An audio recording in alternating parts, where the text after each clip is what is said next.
ஏட்டி என்ன விஷயம் டி? ஃபோன் அடிச்சு உடனே வான்னு கூப்பிட்ட. நெட்டச்சி, பக்கத்து ஊர்ல ஒரு சேட்டு வீட்டு கல்யாணமா, போகுமா? ஐ, சேட்டு வீட்டு கல்யாணம் மாட்டி, சாப்பாடு சூப்பரா இருக்குமே. எத்தனை மணிக்கு போகணும்னு மட்டும் சொல்லு, டானும் வந்துடுறேன். சாயந்தரம் 5 மணிக்கு மேல போகும் டி, பக்கத்து ஊர்ல. அதனால பஸ்ல போகணும்ல, அதனால கொஞ்சம் சீக்கிரம் வந்துருங்க. யாரெல்லாம் வராங்களோ கூட்டிட்டு வா.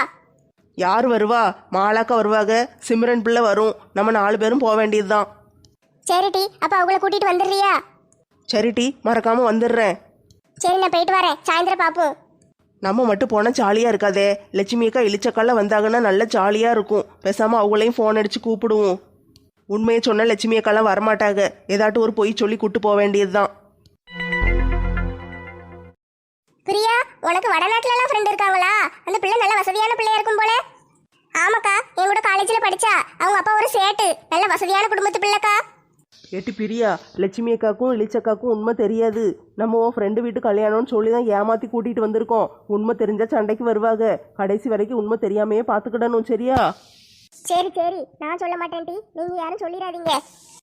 நான்லாம் மூச்சு கூட விட மாட்டேன்ப்பா. மெதுவாக சிம்ரன்ட்டையும் மாலாக்காட்டையும் சொல்லிடணும். அப்புறம் அவங்க எதுவும் வாயை விட்டுறக்கூடாது. ஏட்டி, சேட்டு வீட்டு கல்யாணத்துல நான் பார்த்ததே இல்லட்டி. இவங்கள ராத்திரி தான் கல்யாணம் நடத்துவாங்கல்ல.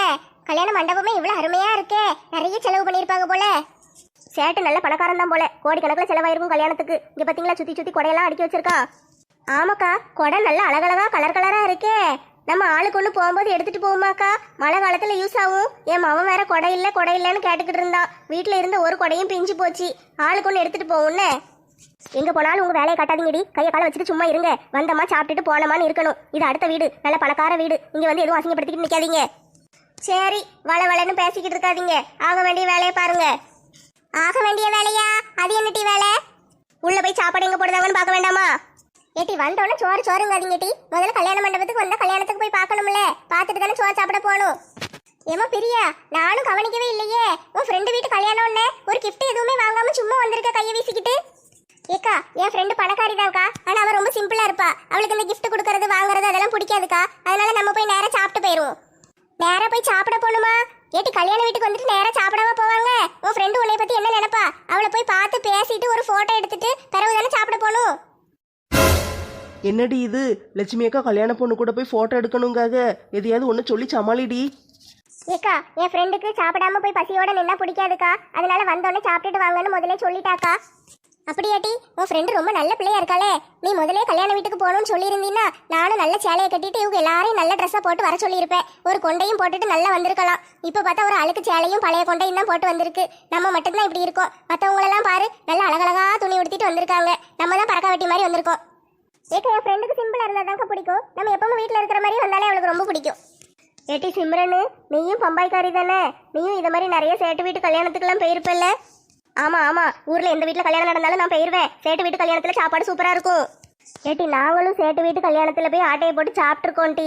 இதுக்கு முன்னால ஒரு தடவை நாங்க போனோம். பழைய எபிசோட பாரு, தெரியும். நாங்க போய் சாப்பிட்டுட்டு நல்ல ஜாலியா வந்தோம் தெரியுமா? அப்ப பிரியாணி போட்டாங்க. ஏக்கா, நானும் அப்பமே உங்க ஊருக்கு வந்திருந்தேன்னா உங்க கூட சேர்ந்து ஜாலியா சுத்தி இருப்பேன். நீங்க நல்லா ஜாலியா இருந்திருக்கீங்களே. நாங்க எப்பவுமே ஜாலியா தாண்டி இருப்போம். இப்போ என்ன குறைஞ்சு போயிட்டு நம்ம எல்லாரும் சேர்ந்து ஃபன் பண்ணுவோம். ஐ, பண்ணு எனக்கு ரொம்ப பிடிக்கும். பண்ணுல வெண்ணையை தடவி சாப்பிட்டா சூப்பரா இருக்கும். காலேஜுக்கு போய் படிச்சேன்னு ஒண்ணுமே தெரியல. எனக்கு தெரியுற இங்கிலீஷ் கூட உனக்கு தெரியலையே. மாலாக்கா, எனக்கு இங்கிலீஷ் நல்லா பேச தெரியும், எழுதவும் தெரியும். நான் வந்து சும்மா உங்ககிட்ட காமெடி பண்ணேன். ஏமா, இது கல்யாண மண்டபமா சுரங்க பாதையா? டெக்கரேஷன் பண்ணி வச்சுக்கிட்டே இருக்காங்க. உள்ள போறதுக்கே 2 நாள் ஆகும் போல. இன்னும் போய்கிட்டே இருக்கு. ஏட்டி பிரியா, என்ன இவ்வளவு தூரம் வந்துட்டோம்? ஒரு சோத்து வாசத்தையே காணும். எங்க சோறு போடுதாங்கன்னு பாருட்டி. ஃப்ரெண்டு வீட்டு கல்யாணம்னு வரவேற்கிறதுக்கு வாசல்ல ஒரு ஆளையும் காணும். லட்சுமி அக்கா, இந்த நேரத்துக்கு கல்யாணம் நடந்துகிட்டு இருக்கும். எல்லாரும் பிஸியா உள்ள இருப்பாங்க. வாங்க, நம்ம நேரம் போவோம். எப்பா, நம்மளுக்கு ஒரு 4 பணக்கார ஃப்ரெண்ட்ஸ் இந்த மாதிரி இருந்தாங்கன்னா நல்லா இருக்குமே. நல்லா வந்து அழகா சாப்பிட்டுட்டு போலாம். இட்டி, சோறெல்லாம் சாப்பிட்டு முடிச்சுட்டு எல்லாரும் போயிட்டாங்க போல. நம்ம லேட்டா வந்துட்டோமோ? எல்லா டேபிளும் சேரும் காலியா கிடக்கு. மாலாக்கா, எல்லாரும் அங்க நின்று சாப்பிட்டுக்கிட்டு இருப்பாங்க. சேட்டு வீட்டு கல்யாணத்துல எல்லாரும் நின்றுகிட்டே தானே சாப்பிடுவாங்க. உங்களுக்கு தெரியும்ல, யாரு உட்காந்து சாப்பிட்டுருக்கா? எல்லாம் அங்கங்க நின்றுகிட்டு தான் சாப்பிடுவாங்க. நின்றுகிட்டே சாப்பிடனாலும் சாப்பிடலாம். இந்த மாதிரி சேர் போட்டு வச்சிருப்பாங்க. வந்து உட்காந்து சாப்பிடனாலும் சாப்பிடலாம். எல்லாம் நம்ம வசதிக்கு ஏற்ற மாதிரி செஞ்சுக்கிட வேண்டியதுதான். எப்பவும் நம்ம எங்க போனாலும் உட்காந்தாலும் சாப்பிடுவோம். இன்னைக்கு ஒரு சேஞ்சுக்கு நின்றுகிட்டே சாப்பிடுவோம். அப்பனா வாங்க, எல்லாரும் அந்த பக்கம் தான் நின்று சாப்பிட்டுக்கிட்டு இருப்பாங்க. வாங்க போய் பார்ப்போம். ஐஸ்கிரீமு. அண்ணாச்சி, என்ன வண்டி இது? நல்ல அழகா இருக்கே. வாங்கோ வாங்கோ, இங்க ஐஸ்கிரீமு ஜூஸ் எல்லாம் வச்சிருப்பாங்கோ. உங்களுக்கு என்ன வேணுமோ எடுத்து தின்னுங்கோ. Thank you thank you. நிம்மல் பொண்ணு வீடா பையன் வீடா? நிம்மளுக்கு எந்த ஊரு? தம்பி நாங்க பொண்ணு வீடு. ஓ பொண்ணு வீடா? பொண்ணு வீடு இல்ல அண்ணாச்சி, பொண்ணு வீடு. கல்யாண பொண்ணு இருக்கல்ல, அவளுக்கு நாங்களா ஃப்ரெண்ட்ஸு. ஓ நிம்மல் எல்லாரும் கல்யாண பொண்ணு ஃப்ரெண்ட்ஸா? சரி, உங்களுக்கு என்ன வேணுமோ எடுத்து சாப்பிடுங்கோ. நல்ல பயலா இருக்கான். என்ன ஒரு துணி தான் போட தெரியல, நல்ல பேண்ட் சட்டை போட்டு வராம பொம்பளை பிள்ளைங்க சுடிதார் எடுத்து போட்டு வந்திருக்கான். சரி, நம்மளுக்கு நல்ல வண்டியை கொடுத்துட்டு போயிருக்கான். ஐஸ்கிரீமு ஜூஸ் எல்லாம் இருக்குல்ல, நல்லா எடுத்து திங்கலாம். லட்சுமி அக்கா, முதல்ல ஐஸ்கிரீம் தரவா ஜூஸ் தரவா? ஏட்டி ஐஸ்கிரீமு ஜூஸ் எல்லாம் குடிச்சோம்னா வயிற்று அடைச்சிரும் டி, சோறு சாப்பிட முடியாது. நான் சாப்பிட்டுட்டு பிறகு வேணா திங்க. இழிச்சக்கா, உங்களுக்கு என்ன வேணும்? எனக்கு கொஞ்சோண்டு ஜூஸ் மட்டும் குடுடி, சோறு சாப்பிட்டுட்டு கடைசியில் ஐஸ்கிரீம் திங்க. நெட்டச்சி எல்லாருக்கும் ஒன்று ஒன்றா எடுத்து எடுத்து கொடு. ஆட்டும் ஆட்டும், நான் கொடுக்கேன். எனக்கு ஒன்று ஒன்றா கொடுக்க கூடாது, 3 3 கொடுக்கணும். எல்லாரும் ஜூஸ் எவ்வளவு வேணுமோ வாங்கி குடிங்க. லட்சுக்குட்டி ஜூஸ் நல்ல அருமையா இருக்குட்டி, டேஸ்ட் சூப்பரா இருக்கு, கொஞ்சம் குடிச்சு பாரு. ஏக்கா எனக்கும் ஜூஸ்னா ரொம்ப பிடிக்கும்க்கா. ஆனா இந்த மாதிரி கூலிங்க குடிச்சேன்னா தொண்டை கட்டிக்கிடுதுக்கா உடனே. அப்புறம் வீட்டில் உள்ள ஆட்களை யாரும் பார்க்க, நம்மளையும் யாரும் பார்க்க மாட்டாங்க. நம்ம தான் எல்லாரையும் பார்க்கணும், கஷ்டமா போயிடும். தொண்டை கட்டிக்கிட்டுனா 4 நாளைக்கு பேச முடியாதுக்கா, அதான் பார்க்கேன். இல்லைன்னா குடிச்சிருவேன். கொஞ்சோண்டு குடிச்சா ஒன்றும் ஆகாது லட்சுமி அக்கா, கொஞ்சமா குடிங்க. அப்படியாட்டி சொல்ற? சரி, எனக்கும் ஜூஸ் குடிக்கணும்னு ஆசையா தான் இருக்கு. சரி, அந்த சிம்ரன் பிள்ளை கையில வச்சிருக்குல்ல, அந்த கலர்ல ஏதாட்டும் ஒரு ஜூஸ் இருந்தா தாங்க. ஏட்டி என்ன ஜூஸ் ஊதா கலர்ல போட்டிருக்காங்க, எதுவும் கலர் பொடி போடுவாங்களோ? ஆனா டேஸ்ட் பார்த்தா எலுமிச்சை ஜூஸ் மாதிரி தானே இருக்கு. லட்சுமி அக்கா, ஏன் ஜூஸை பாருங்க, பச்சை கலரு ஆரஞ்சு கலரெல்லாம் சேர்த்து வச்சு எவ்வளோ அழகா இருக்கு பாருங்க. மேலே ஒரு பூ வேற வச்சிருக்காங்க. ஜூஸ் என்ன கலருன்னா முக்கியம், நம்மளுக்கு டேஸ்ட் எப்படி இருக்குன்னு தானே முக்கியம். டேஸ்ட் சூப்பரா இருக்குக்கா, நல்லா குடிங்க. இன்னும் வேணா ஊத்தி தாரேன். ஏன் ஜூஸை பாருங்க, பார்க்கவே அழகா இருக்கு. நல்ல முழுசு முழுசா ஸ்ட்ராபெரி பழத்தை உள்ள வெட்டி போட்டு அதுக்குள்ள ஐஸ் எல்லாம் நல்லா நச்சு உள்ள போட்டிருக்காங்க. சூப்பரா இருக்கு டேஸ்ட். மாலாக்கா, இங்கே தான் இவ்வளோ ஜூஸ் இருக்குல்ல, நீங்கள் எதுக்கு வெறும் ஆரஞ்சு ஜூஸை குடிக்கீங்க? ஆரஞ்சு ஜூஸே குடிச்சது இல்லையா வாழ்க்கையில்? ஏட்டி ஆரஞ்சு ஜூஸ் குடிச்சோம்னா நல்ல முகம் பளபளன்னு இருக்குமா? நான் அதுல இருந்து இப்போ ஆரஞ்சு ஜூஸ் தான் குடிச்சிக்கிட்டு இருக்கேன். ஒரு 2 3 வருஷமா ஆரஞ்சு ஜூஸை தவிர வேற எதுவுமே குடிக்கிறது இல்லை நான். அப்போ தானே நல்லா அழகா இருக்க முடியும். இளிச்சக்கா ஜூஸ் நல்ல குளு குளுன்னு இருக்குல்ல. ஜூஸ் குடிச்சாச்சு, அடுத்து ஐஸ்கிரீம் எடுங்க எடுங்க சீக்கிரம். ஏட்டி ஐஸ்கிரீம் எல்லாம் சோறு சாப்பிட்டுட்டு பிறகு தின்னுங்கட்டி. வாங்க அந்த பக்கம் போய் என்ன இருக்குன்னு பார்ப்போம். லட்சுமி ஆண்டி, நீங்க ரொம்ப மோசம், என்னைய ஐஸ்கிரீம் திங்கவே விட மாட்டேங்க. ஏட்டி இப்போ போலன்னு சோறு கிடைக்காது, பரவாயில்லையா? சோத்தை தின்னுட்டு வந்து நீ என்னதுனால ஐஸ்கிரீம் அள்ளி தின்னு, உன்னை யாரும் கேட்க மாட்டாங்க. அப்புறம் சோறு காலியாயிட்டா யாருக்கும் இருக்காது. வா போவோம். ஆமா ஆமா, வாழ்க்கைக்கு சோறு ரொம்ப முக்கியம். வாங்க வாங்க போவோம். என்ன இங்க ஒரே பெட்டும் தலகாணியுமா போட்டு வச்சிருக்காங்க, எதுக்கு? ஏட்டி நம்ம முன்ன பின்ன சேட்டை வீட்டு கல்யாணத்தை பார்த்தது இல்லைல்ல, அதான் நம்மளுக்கு ஒன்றும் தெரியல. இங்க படுக்கணும் போல, ஜூஸ் குடிச்சிட்டு படுத்து தூங்கிட்டு தான் எந்திரிச்சு போகணும் போல. சரி வாங்க படுப்போம். ஏட்டி என்ன இவங்க படுக்கணுங்காக, நம்ம பிரியாணி திங்க போக வேண்டாமா? நெட்டச்சி லட்சுமி அக்கா சொல்றது கரெக்டு தான். இப்போ தானே வயிறு நிறைய ஜூஸ் குடிச்சிட்டு வந்தோம், கொஞ்ச நேரம் படுத்து உருண்டோம்னா அந்த ஜூஸ் எல்லாம் நல்ல செரிமானம் ஆயிரும்ல. அதுக்கப்புறம் நம்ம நிறைய வயிற்றுல இடம் இருக்கும், நல்லா சாப்பிடலாம்ல. அட ஆமாட்டி, நீ சொன்னது சரிதான். வா போய் படுத்து உருளுவோம். இப்படி 4 உருளு அப்படி 4 உருளு உருண்டோம்னா நல்லா சரியாயிரும். அப்புறம் சாப்பிட்றதுக்கு வயிற்றுல நிறைய இடம் இருக்கும், நிறைய பிரியாணி திங்கலாம். ஏக்கா யாருக்கு என்ன பெட்டு வேணுமோ போய் படுத்துக்கோங்கக்கா, கொஞ்ச நேரம் படுத்து உருண்டுட்டு பிறகு போய் சாப்பிட போவோம். சரி, இந்த சேட்டு நல்ல மனுஷனா இருப்பான் போல. சாப்பிட்டவங்க நல்லா படுத்து ரெஸ்ட் எடுக்கிறதுக்காக பெட்டெல்லாம் போட்டு வச்சிருக்காங்க. வந்த விருந்தாட்கள் இப்படித்தான் கவனிக்கணும், நம்ம ஊருக்காரங்களும் தான் இருக்காங்களே. சரி போய் படுப்போம். லட்சுமி அக்கா, அதான் நிறைய பெட்டு கிடக்குல்ல, நீங்க என்ன கீழே படுத்துட்டீங்க? பெட்டில் படுக்க வேண்டியதானே? ஏட்டி நம்மளுக்கு எப்பவும் தரையில படுத்தாதாண்டி தூக்கம் வரும், கையை காலை நீட்டி படுக்க நல்லா இருக்கும், அதான் தரையில படுத்துட்டேன். சரி, எல்லாரும் சட்டு புட்டுன்னு தூங்கி முழிங்க. ஏட்டி தூங்க வேண்டாண்டி, சும்மா கொஞ்ச நேரம் படுத்துட்டு போவோம். நான்லாம் தூங்க ஆரம்பிச்சேன்னா 2 மணி நேரம் 3 மணி நேரம் தூங்குவேன். ஏக்கா எல்லாரும் தைரியமா தூங்குங்க. நான் ஒரு அரை மணி நேரத்துக்கு அப்புறம் அலாரம் வச்சிருக்கேன், அலாரம் அடிக்கும். அதுக்கப்புறம் எந்திரிச்சு நம்ம சாப்பிட போகலாம். சரியா? நான் தூங்க மாட்டேன், முழிச்சுதான் இருப்பேன். நீங்க எல்லாம் தைரியமா தூங்குங்க. அப்படியாட்டி, பிள்ளை நல்ல விவரமா தான் இருக்கு. சரி டி, நீங்க அலாரம் அடிச்சோன்னு எழுப்புங்க, நாங்களாம் தூங்குறோம். கொஞ்சம் படுத்து தூங்கினாதான் நல்லா இருக்கும். சரி தூங்கட்டுமா? ஏட்டி பிரியா, இவங்கெல்லாம் தூங்கிட்டு இருக்கட்டும், நம்ம அதுக்குள்ள போய் ஒரு ரவுண்டு பிரியாணி தின்னுட்டு வந்துருவோமா? ஆமாட்டி, நம்ம போய் முதல்ல சாப்பிட்டுட்டு எது எது எங்க இருக்குன்னு பார்த்து வச்சுட்டு வந்துருவோம். அதுக்கப்புறம் இவங்களை கூட்டிட்டு போனோம்னா எல்லாரும் சேர்ந்து ஒரு தடவை சாப்பிடலாம். போமா வா. இவங்க எல்லாரும் பொண்ணு வீட்டு சொந்தக்காரங்கோ. இவங்களுக்கு எல்லாம் உடம்பு சரியில்லையோ என்னவோ தெரியலையே, எதுக்கு படுத்து கிடக்காங்கோ. சரி, நம்ம போய் பொண்ணோட அப்பா கிட்ட சொல்லி கூட்டிட்டு வருவோம்.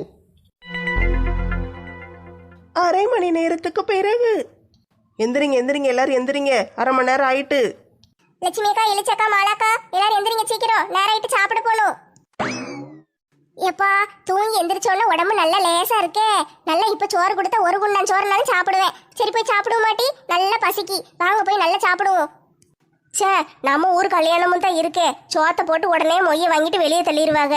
இந்த கல்யாணத்தை பாருங்க, நல்ல அருமையா ஜூஸ் கொடுத்து தூங்க வச்சு பெட்டு கொடுத்து அதுக்கப்புறம் சோறு போட்டு நல்ல வயிற்ற நிறைச்சி நல்லா அனுப்புறாங்க. கல்யாண வீடுன்னு இப்படித்தான் இருக்கணும். பேசாம நம்ம ஊர் கல்யாணத்துகளும் இப்படி நடத்தினா என்ன? எதுக்கு அப்படியே நடத்தி நடத்தி பழகிட்டு இருக்காங்க? சே, இப்படி புதுசு புதுசா செய்யணும். எல்லாம் புதுசா செஞ்சாதான் மக்களுக்கும் ஒரு நம்பிக்கை வரும், ஒரு நல்லா இருக்கும், என்ஜாய்மெண்டா இருக்கும். ஏட்டி ஒத்த ரோசா, உன் அவனுக்கு கல்யாணம் வைக்கும் போது நீ இது மாதிரிலாம் செய்யிட்டி, நாங்கள் வந்து கல்யாணத்தில் நல்லா படுத்து தூங்குறோம். ஏக்கா, ஏன் அவன் இப்போ தான் 6ஆம் கிளாஸ் படிக்கான். அவன் படித்து முடிச்சு வேலைக்கு போய் கல்யாணம் முடிக்கிறதுக்கு எப்படியும் இன்னொரு 15-20 வருஷம் ஆகும்க்கா. அது வரைக்கும் நம்ம கல்யாணம் வீட்டு சோறு திங்காம கிடக்க முடியுமா? பிள்ளை நல்லா இருக்கும், திடீர்னு மெண்டல் பிடிச்ச மாதிரி பேசும். எனக்கு தான் இவன் நல்லா ஒழுங்கா பேச போறாலும் தெரியல. ஏக்கா, நான் ஒன்றும் மெண்டல் கணக்காக பேசலக்கா. சேட்டை வீட்டு கல்யாணம் மாதிரியே நம்ம ஊர் கல்யாணம் இருந்தால் நல்லா இருக்கும்ல, அதை சொன்னேன். ஆமாட்டி, நல்லா தான் இருக்கும். இளிச்சக்கா, உங்க மகா கல்யாணத்துல இந்த மாதிரி 4-5 பெட்டு வாங்கி போடுங்களேன், நல்லா இருக்குமே. ஏன் மகா கல்யாணத்தை ரெஜிஸ்டர் ஆபீஸ்ல வச்சு கல்யாணத்தை முடிச்சிட்டு ஹோட்டல்ல 4 சாப்பாடு பார்சல் வாங்கிட்டு வந்து வீட்டில் வச்சு கொஞ்சம் தட்டில் போட்டு கொடுத்து உங்களெல்லாம் சாப்பிட வச்சு அனுப்பிடுவேன். சீ, இப்படி கஞ்ச பிசினாரியா இருக்காதீங்க இளிச்சக்கா, நல்லா தாராளமா செலவு பண்ணுங்க. கேட்டி, நான் என்ன வச்சுக்கிட்டாட்டி வஞ்சகம் பண்றேன்? என்னமோ நான் பேங்க் லாக்கர்ல அடுக்கி வச்சுக்கிட்டு ஒண்ணுமே துட்டு எடுத்து கொடுக்க மாட்டேன்னு சொல்லிக்கிட்டு பிச்சைக்காரி மாதிரி இருக்கிற மாதிரில பேசுறேன். இருந்தா தானே கொடுக்க முடியும். சோறு கலையேற போது, சீக்கிரம் வாங்க. அண்ணாச்சி, சீக்கிரம் சோத்தை போட்டு கொடுங்க. என்ன அந்த சைடே வேடிக்கை பார்த்துக்கிட்டு இருக்கீங்க? அப்புறம் எங்களுக்கு யார் சோறு தருவா? அங்கிட்டு நிக்கிறவங்கள நல்ல சோறு வரிசையா கொடுக்காங்க, நீங்க மட்டும் அங்கிட்டாம வேடிக்கை பார்த்துக்கிட்டே சும்மா நிக்கிரு. சீக்கிரம் கொடுங்க. அண்ணாச்சி, இந்த சோறு குழம்புலாம் வேண்டாம், வெறும் சிக்கனு மட்டனு மீன் அந்த மாதிரி சைடிஷ் ஐட்டமா வைங்க, எனக்கு அதான் பிடிக்கும். எனக்கு எல்லாத்தையும் கொடுங்க, நான் எல்லாத்தையும் சாப்பிடுவேன். ஐ, சோறு சோறு, தட்டு நிறைய சோறு, எனக்கு ரொம்ப பிடிச்சிருக்கு, நான் போய் சாப்பிட போறேன். இந்த சிம்ரன் பிள்ளை பணக்கார வீட்டு பிள்ளை தானே, அவன் எதுக்கு இப்படி சோறு சோறுன்னு பைத்தியம் முடிச்சு போய் அலையிறா? ஏட்டி, அது சோத்துக்கு செத்த பிள்ளைட்டி, அவளை விட அவங்க அம்மா பெரிய சோத்துக்கு செத்தவா. சோறு சோறுன்னு அலைவாளுங்க, ஆனா நல்ல தங்கமான மனசு 2 பேருக்கும். ஆமா இளிச்சக்கா, நீங்க சொல்றது சரிதான். சிம்ரனும் சரி அவங்க அம்மாவும் சரி நல்ல தங்கமான ஆளுக்க. ஏக்கா, என்ன சோத்து தட்டு என்னோட பெருசா இருக்கு, எப்படி சாப்பிட? கனமா இருக்கே. எல்லாரும் பிளாஸ்டிக் தட்டுல தருவாங்க, இல்லைன்னா சில்வர் தட்டுல தருவாங்க. இவங்க நல்ல பித்தளை தட்டுல தந்திருக்காங்க. துட்டு இருக்குல்ல டீ, துட்டு இருந்தா என்ன வேணாலும் செய்யலாம். சரி வாங்க போய் உட்காந்து சாப்பிடுவோம். நம்ம என்ன தட்டையா திங்க போறோம்? தட்டுல இருக்கிற சொத்து தானே திங்க போறோம். வாங்க அங்கிட்ட போய் ஒரு வாரமா உட்காந்து திம்போம். எப்பா, தட்டு நிறைய சோறும் கறியுமா இருக்கு, பார்க்கவே அற்புதமா இருக்கு. இன்னைக்கு ஒரு புடி, எல்லாரும் வாங்க. சோறு கொஞ்சோண்டு பிரியாணி தாண்டி வச்சிருக்காங்க, மற்றபடி சிக்கனு மட்டனு மீனுன்னு வகை வகையா வச்சிருக்காங்களே. எம்மா, எவ்வளவு சாப்பாடு, இவ்வளத்தையும் சாப்பிட முடியுமான்னு தெரியலையே. ஒரு அண்டா சோறு கொடுத்தாலும் தின்றுவேன்னு இப்போ தானே கொஞ்சம் நேரத்துக்கு முன்னால சொன்னீங்க. நல்லா சாப்பிடுங்கக்கா, நல்லா சாப்பிட்டாதான் வள்ளு வதக்குன்னு உடம்பு நல்லா இருக்கும், இல்லைன்னா உடம்பு அப்படியே நோவக்கோழி மாதிரி ஆயிரும். இந்த பிரிய பிள்ளைய பாருங்க, கொஞ்சம் கொஞ்சமா கொறிச்சு தின்னுட்டு கிடக்கு, அப்புறம் அதுக்கெல்லாம் எங்க உடம்பு வைக்கும்? ஆமாட்டி, நாளை பிள்ளை கல்யாணம் ஆக போற பிள்ளை, நல்லா உடம்பு வைக்க வேண்டாமா? இப்படியே கோழி கொத்துன மாதிரி கொத்திக்கிட்டு கிடப்ப, நல்லா அள்ளி தின்னுட்டி. எப்படி சாப்பிடணும்னு சிம்ரனை பார்த்து கத்துக்கோ. எப்பா, நல்ல வயிறு நிறைஞ்சிட்டுப்பா, இன்னும் கொஞ்சோண்டு தான் இருக்கு, அதையும் எப்படியாட்டு சாப்பிட்டு முடிச்சிடணும். அங்கிள், இவங்க தான் பொண்ணு வீட்டுக்காரங்கன்னு சொன்னாங்க. ஏமா, நீங்களே யாரு? பொண்ணு வீட்டுக்காரங்கன்னு சொன்னீங்களா? அட கடவுளே, இந்த ஆளு தான் சேட்டு போல, மாட்டிக்கிட்டோமே. இப்போ என்ன செய்ய? இருட்டி, ஏதாட்டும் ஒன்று சொல்லி சமாளிப்போம். ஏமா சொல்லுங்கம்மா, நான் கேட்டுக்கிட்டே இருக்கேன், பதில் சொல்ல மாட்டேங்க. நீங்களே யாரு? அண்ணாச்சி, தமிழ் நல்லா பேசுறீங்களே, சேட்டுன்னு சொன்னாங்க. ஏமா, நான் இந்த ஊருக்கு வந்து செட்டில் ஆகி 25 வருஷம் ஆயிட்டுமா, எனக்கு நல்ல தமிழ் தெரியும். நீங்க யாருன்னு சொல்லுங்க. அண்ணாச்சி, என் பேரு லட்சுமி. எங்க ஊர்ல வந்து லட்சுமின்னு கேட்டா எல்லாருமே சொல்லுவாங்க, எல்லாருக்கும் என்ன தெரியும். அந்த கடைசியில உட்கார்ந்துருக்கால அந்த பிள்ளை பேரு பிரியா, எங்க ஊர் தலைவரோட மகா. அந்த பிள்ளையும் உங்க மகளும் ஒன்னா படிச்சவங்க காலேஜ்ல, அதனால கல்யாணத்துக்கு கூப்பிட்டுருக்கா ஃப்ரெண்ட. அவ எங்க எல்லாரையும் கூட்டு வந்திருக்கா. என்னது, என் மகளும் அந்த பிள்ளையும் காலேஜ்ல ஒன்னா படிச்சாங்களா? ஆமா அண்ணாச்சி, எனக்கு இங்க வந்த பிறகுதான் தெரியும். உங்க பிள்ளைய நீங்க நல்ல அருமையா வளர்த்திருக்கீங்க. ரொம்ப சிம்பிளா இருப்பாளாம்ல. உங்க மகளுக்கு கிஃப்ட் கொடுத்தா பிடிக்காதா? போட்டோ எடுக்கிறதுக்கு சாப்பிடாம வந்தா பிடிக்காதா? சே, என்ன அழகா அருமையா பொண்ணை வளர்த்திருக்கீங்க. எனக்கும் 2 பொம்பளை பிள்ளைங்க இருக்கா அண்ணாச்சி, எப்படி பிள்ளைங்களை வளர்க்கணும்னு எனக்கு சொல்லி தரீங்களா? இம்மா, என் மகன் இந்த ஊர்ல படிக்கவே இல்லம்மா, ஃபாரின்ல படிச்சா. அவன் நேரத்து தான் கல்யாணம்ட்டு ஊருக்கே வந்தா. இன்னைக்கு அவளுக்கு கல்யாணம். அவளுக்கு எப்படி இந்த பிள்ளைய தெரிஞ்சிருக்கும்? தெரிஞ்சவங்கன்னு சொல்லி போய் சாப்பிட வந்திருக்கீங்களா? என்ன அண்ணாச்சி சொல்றீங்க? உங்க மகன் இந்த ஊர்ல படிக்கலையா? ஆமாம்மா, நான் என்ன பொய்யா சொல்லிக்கிட்டு இருக்கேன். என் மகன் இந்த ஊர்ல படிக்கல. நீங்களே யாரு? பிச்சை எடுக்க வந்து கும்பலா? உங்களுக்கு எல்லாம் வெளியே சோறு போட்டுக்கிட்டு இருக்கல, எதுக்குள்ள வந்து உட்காந்து சாப்பிடுறீங்க? ஏட்டு பெரியா, இந்த வழக்க மண்டை என்ன சொல்றாரு? அங்கிள் நானும் ஃபாரின்ல தான் படிச்சேன் அங்கிள். நானும் நேத்து தான் ஊர்ல இருந்து வந்தேன். உங்க பொண்ணு நானும் ரொம்ப க்ளோஸ் ஃப்ரெண்ட்ஸ். அவளுக்கு கல்யாணம்னோடனே நானும் அவ கூட சேர்ந்து தான் வந்தேன். அவட்ட போய் கேளுங்க, பிரியான்னு சொல்லுங்க, என்னை அவ கூப்பிடுவா. அப்படியாம்மா? ரொம்ப சாரிம்மா. சாப்பிடுங்க, சாப்பிட்டுட்டு வாங்கன்னு என் பொண்ணு கூட சேர்ந்து போட்டோ எடுத்துக்கிடலாம். வாங்க. ஓகே அங்கிள், நீங்க போங்க, நாங்க பின்னாடியே வரோம். ஏட்டி பிரியா, போய் சொல்லி எங்களை கூட்டிட்டு வந்த. லட்சுமி அக்கா கோவப்படாதீங்க, நான் போய் சொல்லி தான் கூட்டிட்டு வந்தேன். நாங்க 4 பேர் வரதா தான் பிளான் போட்டிருந்தோம். அப்புறம் உங்களையும் பார்த்த உடனே உங்களை கூட்டிட்டு வந்துட்டோம். சரியா? நீங்க ஒன்றும் கோவப்படாதீங்க, தெரியாம பண்ணிட்டோம். என்னது தெரியாம பண்ணிட்டீங்களா? இப்படி எல்லாம் பண்ணலாம் மாட்டி. அடுத்த வீட்ல வந்து தெரியாத கல்யாண வீட்ல வந்து சாப்பிடுவாங்களா? 4 பேரும் சேர்ந்து நம்மளை ஏமாத்திருக்காளுங்க லட்சுமி. லட்சுமி அக்கா கோவப்படாதீங்க, எல்லாம் ஒரு ஃபன்னுக்கு தான் பண்ணணும். ஃபன்னு உன் மூஞ்சில வரும் புண்ணு. போட்டி தூர இப்படி ஏட்டி கூட்டு வந்து அசிங்கப்படுத்துவேன். எக்கா ரொம்ப நாள் ஆச்சு சேட்டு வீட்டு கல்யாணத்துல சாப்பிட்டு, அதனால கூட்டிட்டு வந்தோம். எப்பா இனிமேல இந்த சோழி வச்சுக்கிடாதீங்க டி. இனிமேல என்ன எங்கேயும் கூட்டிட்டு போயிடாதீங்க. உங்களெல்லாம் நம்பி எங்கேயுமே வரக்கூடாது. சோறு காலி ஆயிட்டு நான் போய் இன்னொரு தட்டு வாங்கிட்டு வரட்டா? ஏட்டி வாயில ஏதாவது வந்துட போகுது, ஒழுங்கு இறங்கி வந்து தொலை. லட்சுக்குட்டி கோவப்படாத, பிள்ளைங்க ஏதோ ஜாலிக்கு தான் செஞ்சிருக்காளுங்க. அவளுக்கெல்லாம் என்ன சோறு திங்காமையா கிடக்காளுங்க. வீட்டில் நல்ல கறி மீன் வாங்கி திங்கத்தானே செய்யறாளுங்க. இது ஒரு சந்தோஷம். நல்லா வந்து ஜாலியா கல்யாண வீட்டில் என்ஜாய் பண்ணணும்னு வந்திருக்காளுங்க. ஒரு நாளைக்கு இருந்துட்டு போட்டோமே சந்தோஷமா. உனக்கு ஏன் கோவம் வருது? ஏக்கா எனக்கெல்லாம் இதெல்லாம் பிடிக்காதுக்கா. நம்ம வீட்டில் இருக்கிற சோறை தின்னுட்டு நம்ம கிடக்கணும்க்கா. இப்படி எல்லாம் வரக்கூடாது. ஏதோ பெரிய தெரிஞ்ச கல்யாணம்னு சொன்னாலேன்னு கூட வந்தேன். இப்படி வந்து அசிங்கப்படுத்தி விட்டாளுகளே. இனிமேல் இவளுங்களை நம்பி நான் எங்கேயும் வரவே மாட்டேங்க்கா. நம்ம தான் பழைய பஞ்சாங்கமாவே இருக்கோம். இந்த பிள்ளைகளாவது ஜாலியாக இருக்கட்டுமே, கொஞ்சம் விட்டுக்கூட. லட்சுமி அக்கா சாரி. சாரி பூரி குப்பை தொட்டி லாரி போங்கட்டி. பூரி பூரி எனக்கு பூரி ரொம்ப பிடிக்கும். எப்பாடி லட்சுமி அக்கா சிரிச்சிட்டாங்க. கோவம் போயிட்டு வாங்க எல்லாரும் வீட்டை பார்த்து போவோம். இல்லைன்னா அந்த சேட்டு வந்து மறுபடியும் போட்டோ எடுக்க கூப்பிட்டுருவான். ஆமாட்டி சேட்டு வர்றதுக்குள்ள போயிருவோம். இனிமேல் அப்படி செய்யாதீங்கன்னு. ஏக்கா இனிமே இப்படி பண்ண மாட்டோம். ஆனா வருஷத்துக்கு ஒரு தடவை மட்டும் சேட்டு வீட்டு எபிசோடு போடுவோம், மறக்காம பாருங்க.